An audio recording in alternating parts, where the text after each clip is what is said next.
கேக்குமா? மூச்சு விடும் கண்ணாடி எதுவும் தெரியுமா? மூச்சு விடும் கண்ணாடியா? ஆமா, எத்தனை கண்ணாடி பாத்திருக்கோம். எல்லா கண்ணாடி மூச்சு விடாது, ஆனா இந்த கண்ணாடி மூச்சு விடுமாமா. இந்த கண்ணாடி மூச்சு விடுமா? என்னடி ஒரு பிஸ்கட் போடுறா? ஐயோ நீ குழப்பினேனா என் ஃபேன்ஸ் சொல்லுவாங்க, பவிக்கும் கூட இது தெரியலையான்னு கேட்க மாட்டாங்களா? சொல்லு பாக்கலாம். தாங்க, எனக்கே தாங்க. மூச்சு விடும் கண்ணாடி பொடி தெரியுமா? பொடி குத்து சொல்லுவாங்க. யோசி, ஆண்டா எதுக்கு மூணு கொடுத்துருக்கான்? யோசி சொல்லு. உனக்கு தெரியும் மூளை இருக்குல்ல, சொல்லுவேன். நீ தெரியலனால பாஸ் சொல்லுது. இவ பாரு என்ன சைடு கேப்ல இருக்கா? தெரியல, பாஸ்.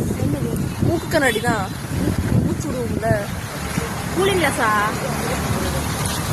மூக்கு கண்ணாடி என்ன? அந்த கண்ணாடி இங்கதானே மூக்கு தானே மூச்சு விடுவோம். ஐயோ.